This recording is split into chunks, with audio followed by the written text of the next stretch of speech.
Hallo und herzlich willkommen zurück zu einem neuen Flive Universe Video von Budeng und dem neuen Update, das jetzt ja schon wieder 1,5 Wochen zurückliegt, knapp. Und ich habe ja vorher so ein Video gemacht, so die Zeit nach dem Update, was ich so predikte und so weiter.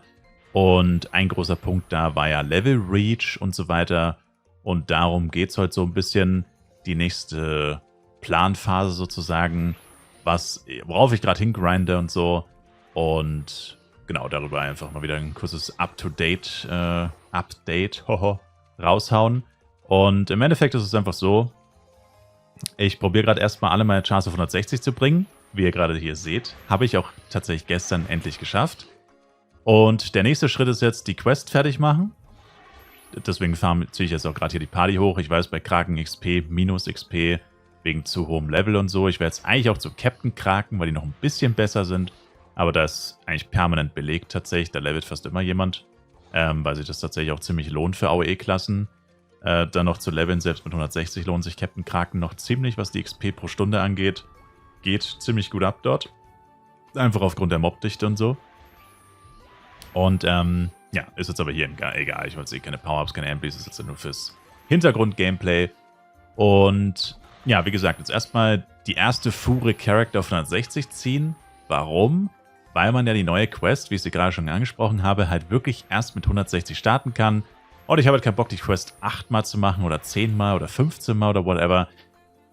Weil es ja doch ein bisschen zeitintensiv ist, wobei das zeitintensivste tatsächlich das Quest-Item sammeln ist von der Quest und die Giants und der Boss natürlich, aber ja, die Quest-Items nehmen schon sehr viel Zeit weg. Und deswegen, ja, wollte ich das trotzdem insgesamt alles so in einem Aufwasch machen.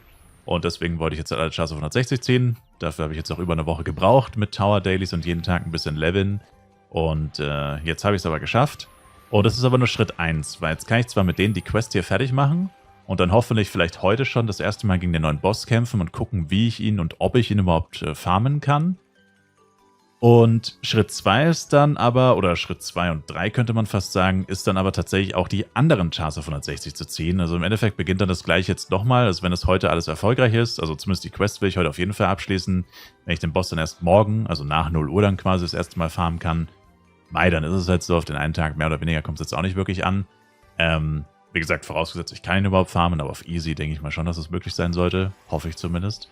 Und genau, das ist Schritt 1 und Schritt 2 ist dann quasi noch meine anderen Charakter. Ich habe zuerst das Video hochgeladen mit all meinen Charaktern.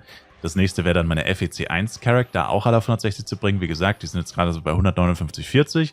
Das heißt, ich müsste jetzt dann im Endeffekt nochmal genau das gleiche machen, was ich jetzt die letzte Woche gemacht habe. Nämlich diese Chars, die alle auf 160 ziehen, müsste ich dann nochmal machen mit den FEC 1 Chars.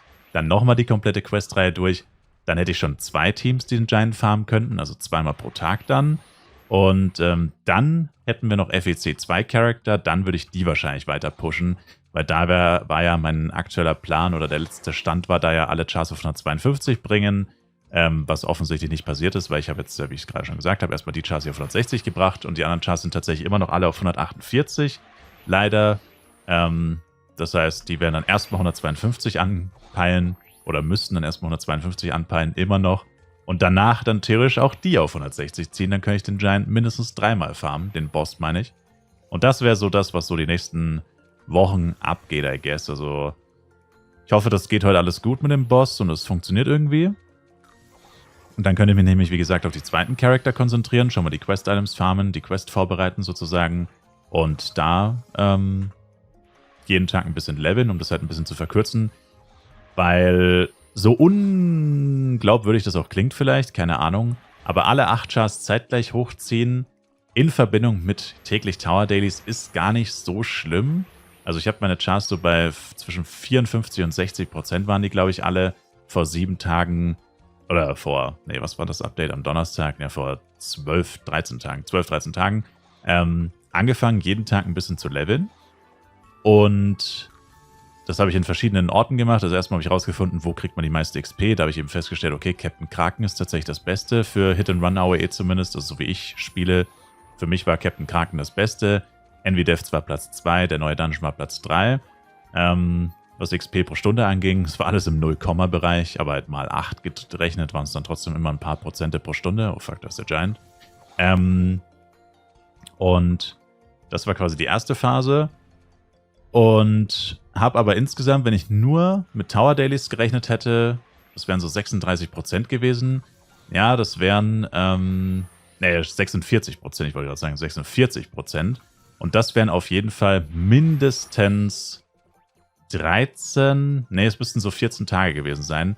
Und ich habe es jetzt aber quasi effektiv in 11 Tagen geschafft. Das heißt, ich habe meine Zeit, die ich nur durch Tower Dailies auf 160 gebraucht hätte, um ungefähr 3 Tage verkürzt, indem ich jeden Tag ein bisschen gelevelt oder gefarmt habe mit den Chars. Und ja, 3 Tage ist es natürlich auch nicht die Welt, keine Frage. Vor allem für den Zeitaufwand ist es natürlich auch ein bisschen schlecht. Auch keine Frage. Aber hey, immerhin noch mal ein paar Tage verkürzt. Und das gleiche, wie gesagt, würde ich dann mit den FEC 1 Charaktern auch nochmal machen. Das heißt, wie gesagt, die brauchen jetzt alles so ungefähr, glaube ich, knapp 60%. Also noch ein bisschen mehr als die Chars, die ich jetzt zuerst auf 160 gemacht habe. Deswegen habe ich die auch zuerst auf 160 gemacht, weil sie mehr XP hatten als die FEC 1 Chars. Und ja, aber im Endeffekt auch wieder das Gleiche, wenn ich da auch wieder jeden Tag ein bisschen level, jeden Tag so knapp 1% bei jedem Char mache. Das waren so die Höchstwerte, so wirklich jeden Tag 1%. Dann ist jeder dritte Tag, den ich jeden Tag 1% mache, ist dann ein Tag weniger Tower Dailies, also Tower Dailies um einen Tag verkürzt. Und ja, so spart man sich dann halt ein bisschen Zeit. Und zeitgleich, außerdem muss man sagen, habe ich natürlich auch wirklich gefarmt. Habe tatsächlich sehr viel Penya verdient seit dem Update. Dafür, dass ich eigentlich nur gelevelt habe, war es wirklich sehr viel Penya. Envy Deaths hatte ich ein paar Mal richtig Glück, teilweise 6 Jewel-Boxen in 2 Runs, das sind halt 180 Mio in 2 Stunden. Das ist für einfach nur Leveln ziemlich gut tatsächlich, also nicht nur ziemlich gut, das ist extrem gut für einfach nur Leveln. Und ja, da hat sich alles in einem irgendwie so zusammengefügt und war eigentlich eine ziemlich erfolgreiche Zeit jetzt seit dem Update, auch wenn ich eigentlich kaum was gemacht habe, was mit dem neuen Update zusammenhängt. Aber lief trotzdem ziemlich erfolgreich bis jetzt. Und ja, daran knüpfe ich jetzt dann wie gesagt an. Also heute mal abwarten, wird dann sowieso wahrscheinlich ein Video kommen über den Bossfight gegen den neuen Boss. Da seht ihr es ja dann, wie ich mich dann schlagen werde später. Und ja, wenn alles gut geht, wie gesagt, dann hoffentlich in spätestens 1-2 Wochen, dass ich dann schon 2 Teams habe, die den farmen können. Und dann würde ich mich wieder an meine FEC 2 Charakter machen, dass die endlich 152 erreichen. Wobei bis dahin haben sie es wahrscheinlich durch Tower Dailies zumindest mal auf 150 gebracht, schätze ich mal, wenn es jetzt wirklich nochmal knapp 2 Wochen dauert. Ja, aber trotzdem, das ist dann die größte Baustelle tatsächlich, weil wenn ich die auch alle auf 160 tatsächlich pushen will, das dauert dann natürlich ziemlich lang, weil selbst wenn die jetzt 152 erreichen, in sagen wir mal wirklich 2 Wochen oder so, naja, dann sind es noch 8 Level bis 160. Also das dauert dann natürlich schon ein bisschen länger tatsächlich. Aber nein, soweit sind wir noch nicht. Bis dahin wird es definitiv nochmal ein Update geben. Aber das war jetzt schon mal so kurz der Zwischenstand, der aktuelle. Mit dem Lifestyle-Update habe ich mich jetzt noch gar nicht wirklich beschäftigt, muss ich sagen, weil ich jetzt halt erstmal dieses Ziel hier hatte, die Chars auf 160 zu pushen, und wenn ich jeden Tag 2-3 Stunden level dann und Tower Dailies mache, was tatsächlich auch relativ viel Zeit frisst mit so viel Chars, dann kann ich nicht noch rumlaufen und Holz fällen und so und Holz hacken und Kräuter sammeln und so ein Scheiß. Hab davon aber bisher auch nicht so viel Positives eigentlich gehört. Also es gibt wohl sogar Leute, sicherlich nicht jeder, keine Frage, aber teilweise, also die Meinung ist, würde ich sagen, auf jeden Fall gemischt. Also es sieht natürlich wieder jeder anders. Jeder hat seine eigenen Präferenzen und subjektive Wahrnehmungen und so.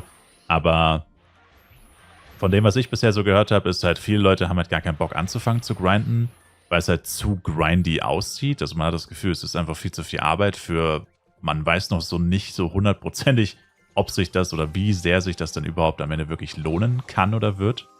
Und selbst die Leute, die viel farmen, sagen halt selber, dass du halt eigentlich, wenn du einmal zum Beispiel in den Top 5 bist und richtig viel farmst oder richtig viel gefarmt hast, dann darfst du eigentlich trotzdem niemals wirklich aufhören zu farmen, weil sonst fliegst du halt aus den Top 5 raus, sonst verlierst du deine Bonus, deine Specials und so, deine Benefits, genau, deine Ranking-Vorteile und so. Und das ist irgendwie alles noch nicht so, also ich habe das Gefühl, da könnten noch ein paar Updates, noch ein paar Patches vielleicht ins Land ziehen, wo sich vielleicht noch ein paar Sachen verbessern und verändern werden. Und ich glaube, erst dann werde ich mich mit dem System mal annähern. Würde mich echt enttäuschen und wundern, wenn gar nichts passiert, weil tatsächlich im letzten Patch jetzt am Donnerstag ist tatsächlich nichts passiert. Da war Lifestyle, ich glaube, da war keine einzige Patchline zu Lifestyle, was mich auch tatsächlich ein bisschen gewundert hat. Es waren halt die ganzen Jester-Dinger drin und schon mehrere Verbesserungen oder Veränderungen an dem neuen Herneos-Dungeon. Aber der größte Teil des Updates war ja wirklich Lifestyle. Und da haben sie, wenn ich mich jetzt richtig erinnere, ja wirklich gar nichts verbessert oder geändert. Und das wundert mich dann schon, weil da gibt es definitiv auch Feedback. Da gibt es bestimmt auch ein paar Bugs oder so, oder Sachen, die vielleicht komisch sind. und vielleicht auch nicht hundertprozentig weiß, ob das ein Bug ist und so. Also, ja, I don't know. Da kann ich mir schon vorstellen, dass sich da noch was ändert und wenn nicht, dann wäre es, wie gesagt, echt irgendwie ein bisschen traurig. Alles in allem aber, eigentlich eine coole Zeit momentan, weil auch 2 Events zeitgleich laufen. Man das Gefühl hat, dass man beim Farmen wirklich mal ein bisschen belohnt wird. Vor allem, wenn man die einen Quest-Items oder Event-Items, falls ihr das selber noch nicht gemerkt habt, die kann man tatsächlich verkaufen. Das war mir am Anfang auch nicht so hundertprozentig bewusst. Man kann tatsächlich die Baits und die Premium-Baits, die kann man tatsächlich verkaufen. Und das ist ja für Flive Universe ein absolutes Highlight, dass man tatsächlich Event-Items handeln kann, weil die ja eigentlich immer sehengebunden sind und man die ja eigentlich nie wirklich handeln oder verkaufen kann. Also bisher konnte man gefühlt bei 5 Events oder so tatsächlich mal die Event-Items handeln. Und die meisten Events davon waren halt ganz am Anfang, als Flive Universe noch relativ neu war und so. Und deswegen ist das schon ziemlich cool. Plus die Turkeys geben sehengebunden halt einfach Power-Up-Boxen oder Boxen mit halt lauter Loot drin, die wiederum sehengebunden sind und der Loot natürlich auch sehengebunden ist. Aber alles in allem ist es momentan, einfach nur Leveln ist momentan irgendwie tatsächlich mal ausnahmsweise ganz geil, im High-Level zumindest. Und selbst im Low-Level, ich meine, wie gesagt, man wird mit doppelten Event-Items belohnt, fühlt sich auf jeden Fall besser an als die ganzen letzten Monate gefühlt, wo man einfach nur so gelevelt hat. Nur für die XP im Endeffekt. Da ist es momentan schon echt ein absolutes Highlight. Und ja, ich weiß, es ist schon fast ein bisschen traurig, dass man sich darüber tatsächlich freuen muss, sozusagen. Aber was soll's. Und da hat, glaube ich, gerade der zweite Spieler 165 erreicht, kann das sein? Tatsächlich, jetzt habe ich es live gesehen. Der zweite Spieler auf Broding 160. Ja, oder ist der dritte? Vielleicht noch nicht abgeholt in dem Moment. Ja, 2 oder 3, ist ja egal. Auf jeden Fall, GZ dazu und ich sage, danke euch vielmals fürs Zuschauen. Kurzes Status-Update. Wir sehen uns im nächsten Flive Universe Video wieder. Lasst auf jeden Fall ein Like, Kommentar, ein Abo da. Und nicht vergessen, tägliche Flive Livestreams auf Twitch. Der Link dazu ist wie immer in der Videobeschreibung. Klickt rein, schaut vorbei. Täglich Flive live auf Twitch. Bis dahin, macht's gut rein. Danke euch fürs Zuschauen und ciao, ciao.